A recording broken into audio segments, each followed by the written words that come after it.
Hello, hi guys, welcome back to the Football Showdown channel. Just now, the Arsenal vs Bayern game was concluded. Honestly, it was a controversial end to the game. It could have been a penalty. I've seen softer touches given as a penalty, but apparently, this was not a penalty. Before we go to the very end, let's talk about how the game entirely went. Arsenal started off really well. They scored an early goal around the 12th minute from a beautiful curler from Saka, and then out of nowhere we had a defensive mistake. To be very honest, it was not Magalhaes completely. It could have been Raya, because with Raya coming in for the ball where Magalhaes had it, Raya reduced one option. And then the pass to Kivior was 50-50, and then Kivior didn't receive it properly, and from then on it was a counter. And then who scores that goal? It was none other than Arsenal's own ex-player, Gnabry. Within no time, Arsenal completely lost their composure, completely lost their calmness, and then what happens? We concede a penalty.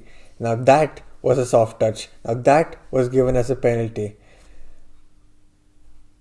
People can argue whatever they want, but the game is done. It is all square at the Emirates.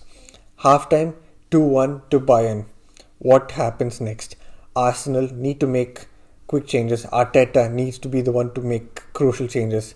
Honestly, I thought the only person that could have been substituted initially was Kivior, because he was completely being outplayed by Sane.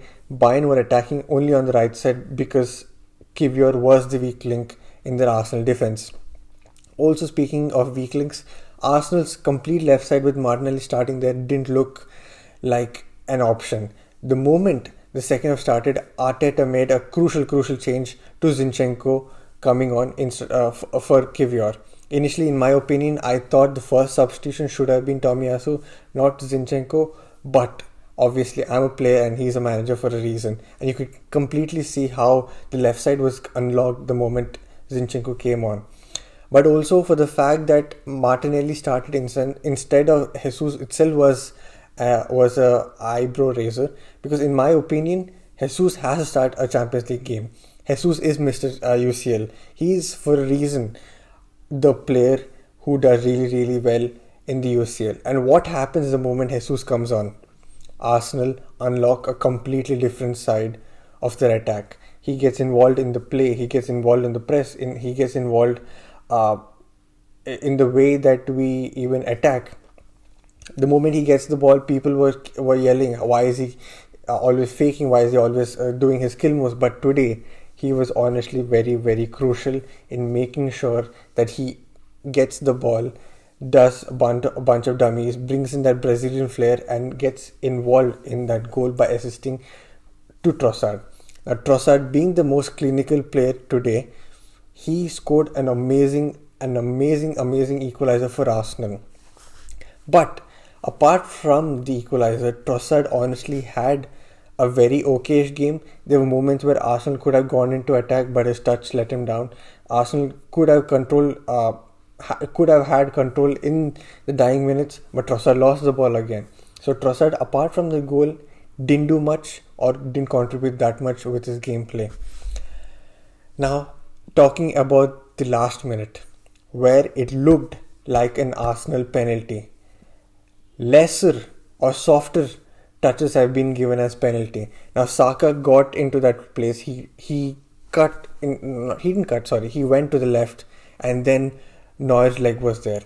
Some people can say that Saka instigated that. Some people can say Neuer. It was Neuer's fault.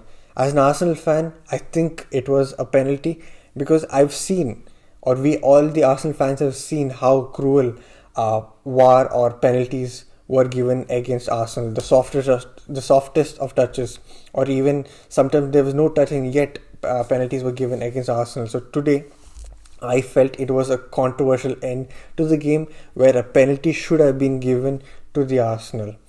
Well, I guess now the game is square at the Emirates. What is next? Arsenal go to Bayern's home for all to play. Now, Bayern at home are incredible. Not many teams have gone there in Europe to go there and win it. Sometimes you need VAR to go there and win.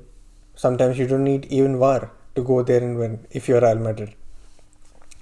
I'm honestly very shell shocked the way that we've lost composure, we've lost patience that Arsenal are known for this entire season. And to crumble that way, and it needed a almost late finish to an Arsenal, or almost a penalty that should have been given to Arsenal. I don't know. I'm genuinely shell shocked. Like, I was almost calm for about 40 odd minutes, thinking what exactly went wrong, and I really couldn't understand what was the mistake. Jesus has done really well against City. Why didn't he start this game? I did not understand. Kivior was didn't start 2 games, and suddenly you start Kivior today instead of Zinchenko. Why was that made? Why was Thomas Partey brought in so late when the game could have been salvaged way early? We've got an equalizer. Maybe Thomas Partey inclusion could have done something more in an attacking form. There were many mistakes. Honestly, Bayern had a very late chance where Koeman took that chance and it nutmegged Raya to them almost winning at the Emirates. But to be very fair, Arsenal looked in control but didn't create enough to win. Bayern didn't have that much control, but they looked the clearest to win this game, or the clearest to create chances to score something and win this game. Harry Kane initially was not causing issues. I thought we had him under control. Then we scored. Then Bayern went into the shell. I thought, okay, this could be the game where we could score at least 2 goals or have a 2 goal advantage. But we've conceded from a cheap defensive mistake, then a penalty. A, a penalty for Harry Kane at the Emirates yet again. So, yeah. These are my opinions. Let me know what you guys think. If you are a tactician, do let us know in the comment section as well. Again, these are our final thoughts. I'm trying to hit the 500 subscribers as soon as possible. So if you guys are not yet subscribed, do keep subscribing, as I'm trying to hit the 500 subscribers as soon as possible. Do keep sharing, do keep liking, do keep commenting as well. Well, disappointing end to the Arsenal, but this is not all. We still have to go to Bayern. Maybe we could get a win there. I do not know. Maybe we can perform really well compared to how we have done at the Emirates. We do not know. Next up for Arsenal is Aston Villa. So I will see you then. Till then, good night, good morning, good evening, wherever you're in the world. Bye bye. Peace.